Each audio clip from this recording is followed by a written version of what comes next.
Good morning, student. Myself, Praduman, your physics teacher in Modern International School, Hiswa. Today, just I am going to start revision class for Unit 1, that means electricity. What is electricity? Just you have studied in the earlier classes. Electricity, this is the branch of physics in which we have to study about charge. We have to study about charge and its property. And electricity is of two branches. Electricity is of two branches. First branch is static electricity and second is current electricity और kinetic electricity भी कह सकते हैं ना। आपका electricity को कितने branch में बांट दिया गया है? Electricity is divided into two branches, static and current. Static means a study of charge about charge in rest, and in current electricity a study of charge about the charge in motion. That means a study of moving charge is called current electricity and a study of rest charge is called static electricity. First of all, we have to know about charge. What is charge? What is charge and how it is formed? So first of all, we know about electron, proton. What is electron? What is proton? This is the fundamental particle of matter. That means atom. Atom is the smallest part of matter. And electron, proton and neutrons are the three fundamental part of or subatomic part of an atom. And electron has a properties. Electrons has a properties. Proton has a properties. These are two different types of particle inside an atom which has opposite nature of properties. This properties is called as charge. This properties of electron and proton is called as charge. Now for a substance, how they get charge? When some electrons loses or gained by that material. When some electrons loses or gained by that material, then a new property appear on them. Then a new property is appear on them. So that property appear is called the charge. Yes. Why we say that only electron transformation take place in formation of charge? Why not proton? Because proton is placed in the nucleus of an atom. Proton is placed inside the nucleus of an atom, and this is too difficult to remove a proton from an atom. So only electron is possible to remove out or add to the atom. So this is fact. Only electron transformation take place to the formation of charge. Now there are two kinds of charge. First is positive charge and another is negative charge.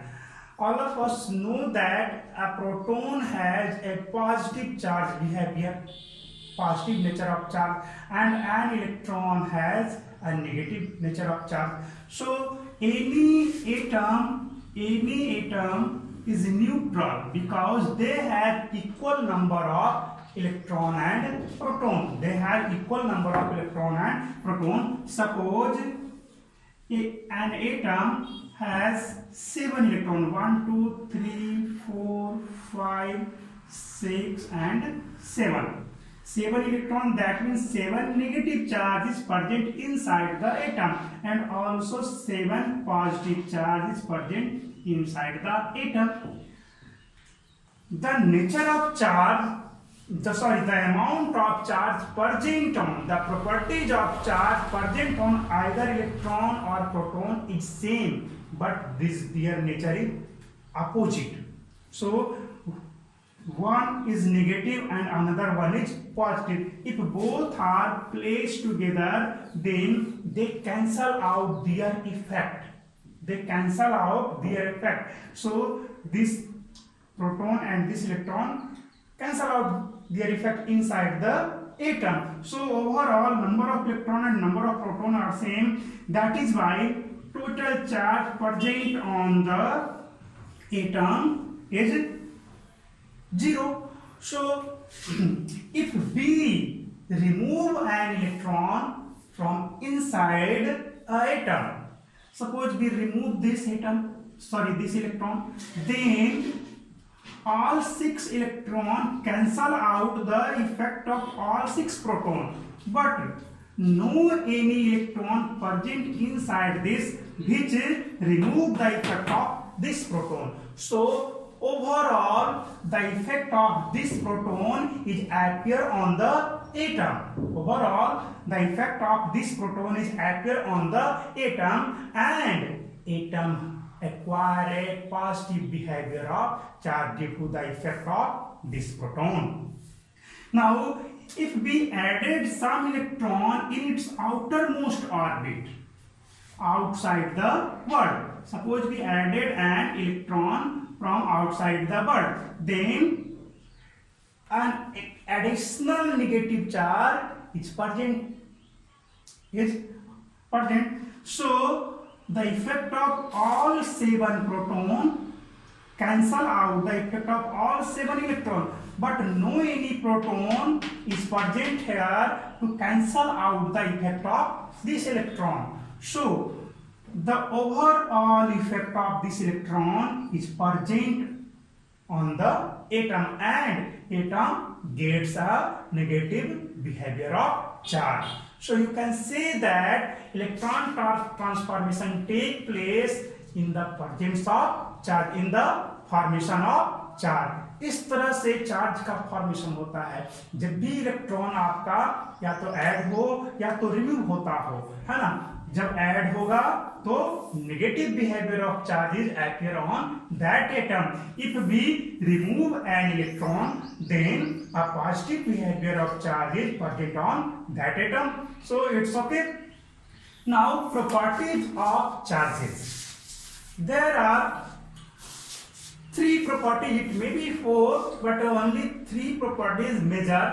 First is like charges repel each other, and unlike charges attract each other, and third one is quantization of charge. This is too important. So now first of all we know that like charges and unlike charges, just like same nature of charge is known as like charges and opposite nature of charge is known as unlike charges. So if two negative charges are known as same nature of charge and like charge, and one is negative, another one is positive charge, then both are known as the unlike charge. So properties of charge say that like charges, that means negative charges repel each other, and also positive charge, one is positive, another one is also positive, so both charges are positive charge, that means both charges are known as like charges, so they also repel each other. Either both are positive or both are negative, then they repel each other, so this one repels each other. Just like this, if one is positive, another one is negative, then they attract each other. And also this one is negative and this one is positive. If this one is positive, then this one is negative, then both charges are known as unlike charges. This is the properties of charge. Now another property is quantization of charge. What is quantization of charge? Quantization of charge say that the charge appear on a body, is the integral multiple of fundamental charge. The charge present on a body or a system is a integral multiple of fundamental charge. First of all, you have to know what is fundamental charge. The least amount of charge, the least amount or a smallest amount of charge is called fundamental charge. And all of you know that electron is the smallest part of matter, that means atom. Electron is the subatomic part of an atom. So this is too small and no any particle is present smaller than that of an electron. So charge present on an electron or proton is known as the fundamental charge. So you can say that quantization of charge, the charge appear on a body, the charge present on a body is the integral multiple of an electronic charge or a fundamental charge. So you can say that charge present on a body, that means Q, is integral multiple, that means N, integral multiple of fundamental charge. This relation say that the quantization of charge. ये सारे topic मैंने आपको पहले ही discuss कर दिया है, इसलिए मैं सारे टॉपिक को फिर से बोर्ड पे लिख नहीं रहा हूँ। ये सिर्फ आपका रिवीजन क्लास है, बट ये रिवीजन की तरह नहीं, मैं आपको फुल जैसे पढ़ाया जा रहा था पहले उसी तरह से मैं आपको फिर से डील कर रहा हूँ। तो ये तो हमारा था properties of electric charge. Next, formation of charge. तो अभी आपको मैंने बताया था only electron transformation take place to the formation of charge. Suppose we rub, but there is process to transfer the electron just by friction, by conduction and by induction. There are three methods: by friction, by conduction and by induction. But in this case main process is friction. आपका main process क्या है? Friction. जब भी आप किसी दो body को एक दूसरे के अगेंस्ट रब करते हो, फ्रिक्शन करते हो, तो होता यह है कि एक में से इलेक्ट्रॉन्स निकल करके दूसरे में ट्रांसफर हो जाता है। जिससे इलेक्ट्रॉन निकला वो क्या होगा? पॉजिटिव नेचर का चार्ज उस पर अपेयर होगा, और जिसमें ट्रांसफर हुआ उसमें क्या होगा? उसमें पॉजिटिव नेचर का चार्ज का फॉर्मेशन हो जाएगा। ये आपका main process is by the process of friction, charge का फॉर्मेशन। आइए बाय कंडक्शन। सपोज एक हमारा न्यूट्रल बॉडी है और एक चार्ज बॉडी है, जैसे ही एक दूसरे को टच में लाएंगे, इसमें से चार्ज का ट्रांसफर इसमें आना शुरू हो जाएगा। तो इस तरह से क्या होगा? ये भी चार्ज हो जाएगा और ये भी चार्ज हो जाएगा। मैंने और भी कुछ इसमें बताया था, है ना। चलिए थर्ड वन इज क्या है? Charging by induction. सपोज ये क्या है हमारे पास? एक अनचार्ज बॉडी। ये क्या है? Charge body. जैसे ही हम, ये आपका पॉजिटिव चार्ज बॉडी है, तो इसमें आपका नेगेटिव और पॉजिटिव दोनों चार्ज है ना। आपका इलेक्ट्रॉन प्रोटॉन दोनों है। तो जैसे ही हम इसको इसके पास ले जाएंगे तो क्या होगा? ये पॉजिटिव है, तो यानी कि इस अंदर के प्रोटॉन को रिपेल करेगा और किसको अट्रैक्ट करेगा? इलेक्ट्रॉन को। दैट मींस इसके अंदर के नेगेटिव चार्ज को अट्रैक्ट करेगा। तो जैसे ही यहाँ पे ले जाएंगे तो सारे नेगेटिव चार्ज जो एक जगह आपका रैंडमली है वो इस जगह पे कंसंट्रेट हो जाएंगे, है ना। इस तरह से पहले तो जैसे तैसे थे, नेगेटिव पॉजिटिव आपका जैसे तैसे थे, है ना। जैसे ही आप किसी चार्ज बॉडी को इसके पास में ले जाते हो, आपका शायद ये पॉजिटिव चार्ज बॉडी है, पूरा पॉजिटिवली चार्ज बॉडी है, तो होगा कि इसके सारे नेगेटिव चार्ज को अट्रैक्ट करेंगे और पॉजिटिव चार्ज को रिपेल करेंगे। तो होगा क्या? सारे नेगेटिव चार्ज जो हैं इसके एंड पे आकर के कंसंट्रेट हो जाएंगे इस तरह से, और दूसरे एंड पे क्या हो जाएगा? पॉजिटिव चार्ज आपका कंसंट्रेट हो जाएगा। तो इस तरह से आपका इसमें भी चार्ज का फॉर्मेशन हो गया, है ना। When a charged body is brought near an uncharged body, then opposite nature of charge, that means opposite nature of charge present on neutral body is concentrated nearby that body, and same nature of charge is appear on the opposite end of the neutral body that means chargeless body. इस तरह से इसमें आपका charge का formation होता है। तो ये था by friction, by conduction and by induction. Electric field है ना, what is an electric field? आपका इलेक्ट्रिक फील्ड है क्या, बता देते हैं।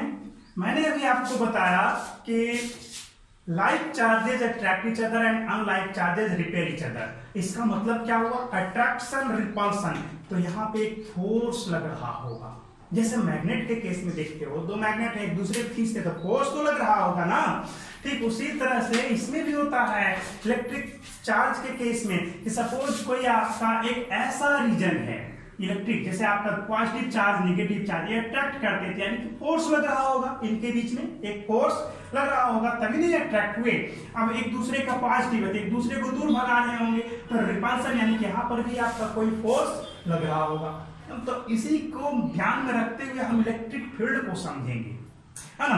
कोई ऐसा रीजन हो सकता है वो किसी चार्ज बॉडी के इर्द गिर्द हो, है ना, कोई चार्ज बॉडी के इर्द गिर्द हो, है ना। ये हमारा एक रीजन है ना। जब इस रीजन में हम किसी दूसरे चार्ज बॉडी को लाते हैं तो क्या हो, कोई भी रीजन हो सकता है, यहां भी हो, है ना। हम वैसे जगह में किसी चार्ज को ले जाते हैं और वो कुछ फोर्स अनुभव करे, वो कैसा फोर्स होगा? इलेक्ट्रोस्टैटिक फोर्स उसको बोलेंगे।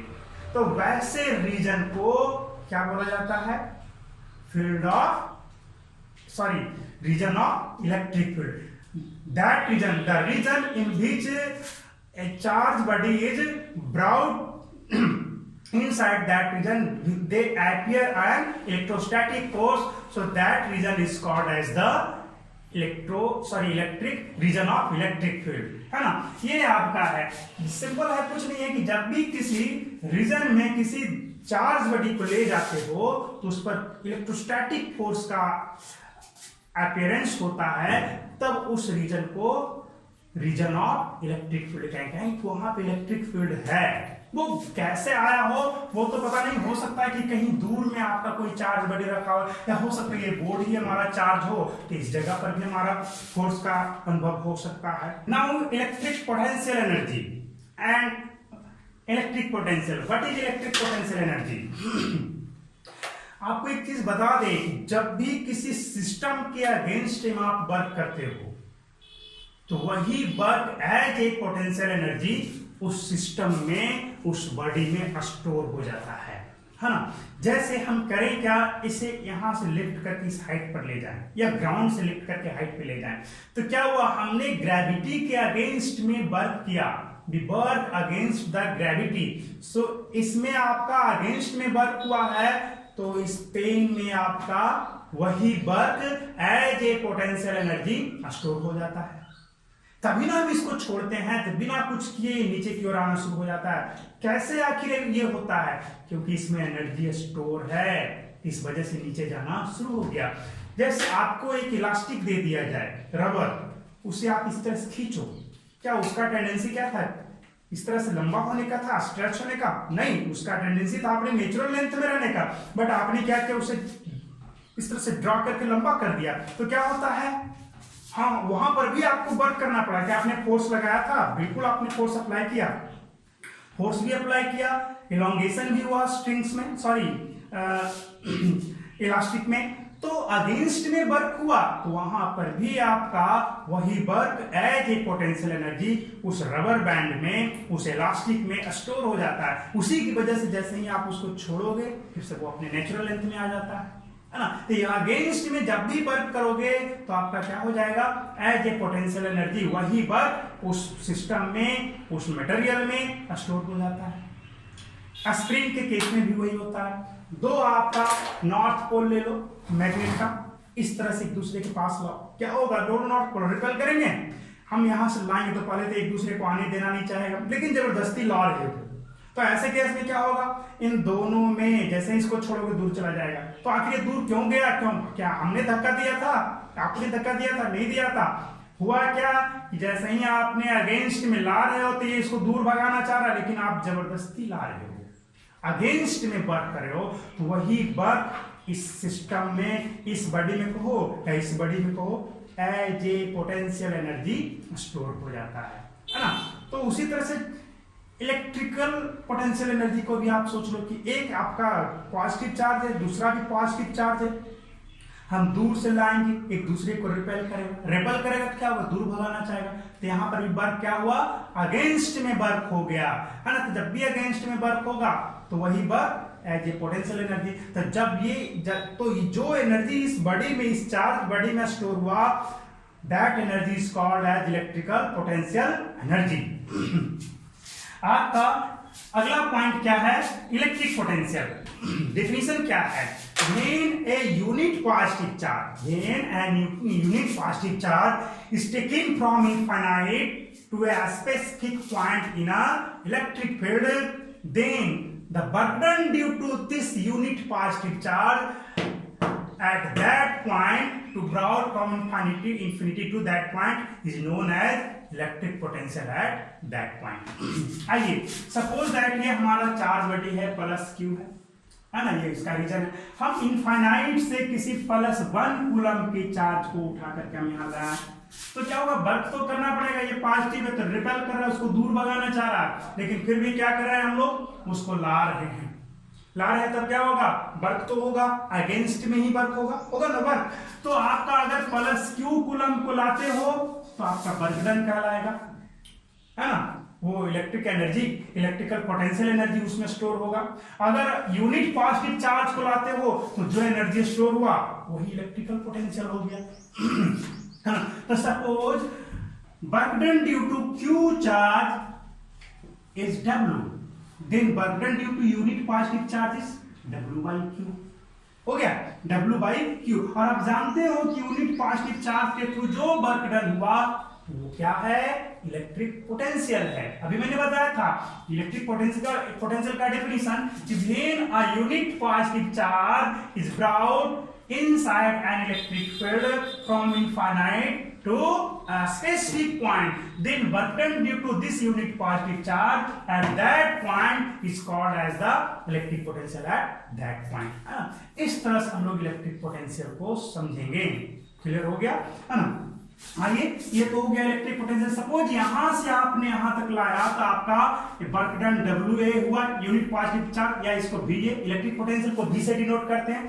और यहां से आप यहां ले आया, इस जगह पे लाया, हो सकता है दूसरा यहां से, ये डिस्टेंस देखो, ये डिस्टेंस कुछ अलग अलग है, तो यहां पे हुआ VB। तो ये दोनों जो इलेक्ट्रिक पोटेंशियल का डिफरेंस होगा, इनके बीच का पोटेंशियल डिफरेंस का इन दोनों पॉइंट का, पॉइंट A और एक पॉइंट B के बीच का VA माइनस VB, ये क्या हो गया, potential difference between this 2 point हो गया। और एक और सिंपल सा मेथड है, आप करो क्या कि पोटेंशियल डिफरेंस को समझने के लिए कि आपका यूनिट पॉजिटिव चार्ज है, यहां पर आपका पॉइंट A है, तो यहां पर जब है तो कुछ ना कुछ तो पोटेंशियल होगा ना, जैसे लाया गया होगा। आप यहां से इस जगह पे ले जाओ, तो यूनिट पॉजिटिव चार्ज के इस जगह पर ले जाने में भी तो कुछ वर्क होगा, इस जगह पर भी ले जाने में कुछ वर्क होगा। तो यूनिट पॉजिटिव चार्ज को यहां से यहां ले जाने में जो वर्क हुआ वही वर्क क्या होगा, इस दोनों पॉइंट का इलेक्ट्रिक पोटेंशियल डिफरेंस होता है। That's all for this।